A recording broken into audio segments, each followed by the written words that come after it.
सब दोस्तगिन जी मोहब्बत बुलंद आवासा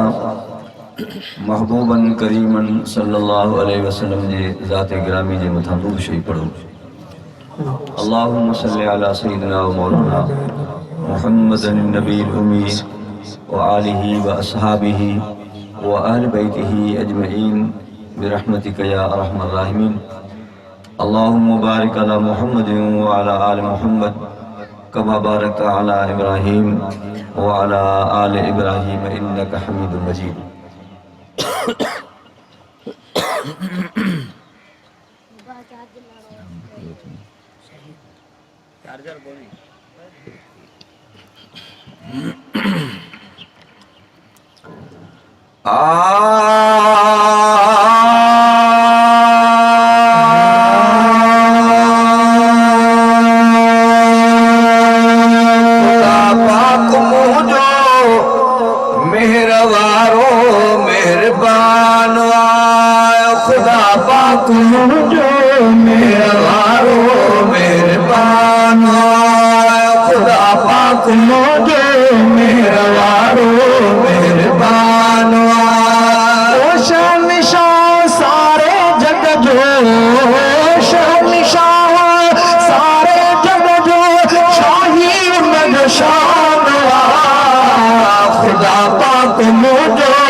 कशमी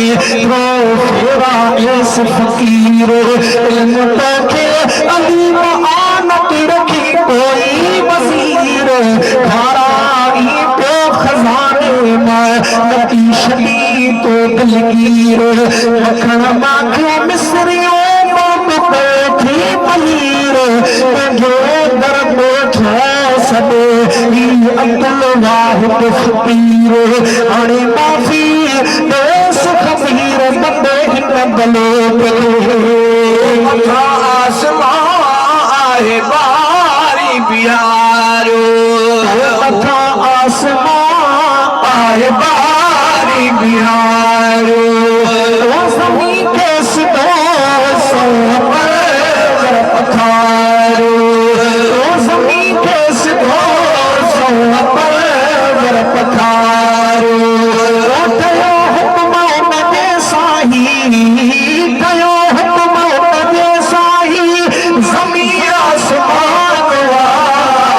खुदा पाक मुझो मेहरबारो मेहरबान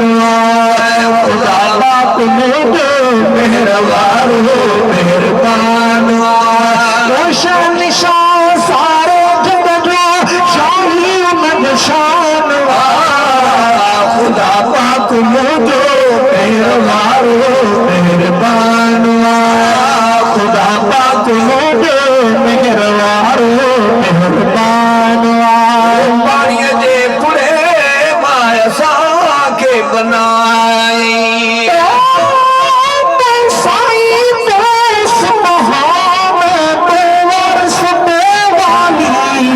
सारे जग जहान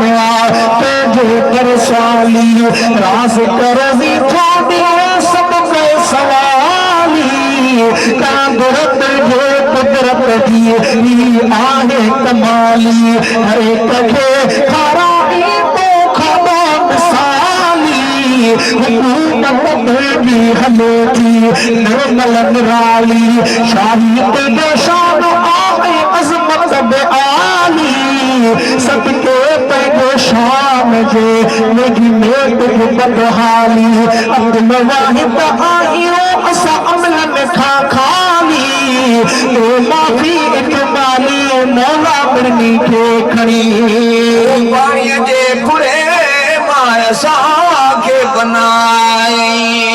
पानी जे पुरे माया सा के बनाई चमकदार चमेरी मथा पोड़काई है चमकदार चमेरी मथा पोड़काई असादाल इन दे कदही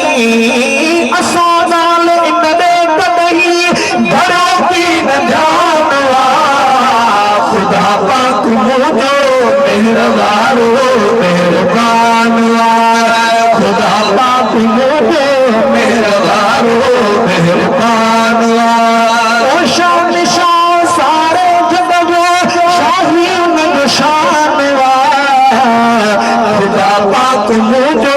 मेहरबारो मेहरबान खुदा पाक मुझो मेहरबारो मेहरबान सना उनजी सार करे सग भी केड़ी सना उनजी सार करे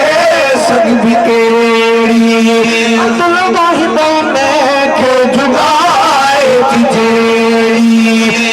अब्दुल वाहिद में के जुगाए तिजेड़ी जुड़ो हुक्म थे साही जुड़ो हुक्म थे साही जतोई जहान खुदा पाक मुझो मेहरबारो मेहरबान खुदा पाक मुझो मेहरबारो मेहरबान शान निशान सारे जग जो शाही उनके शान खुदा पाक मुझो मेहरबारो मेहरबान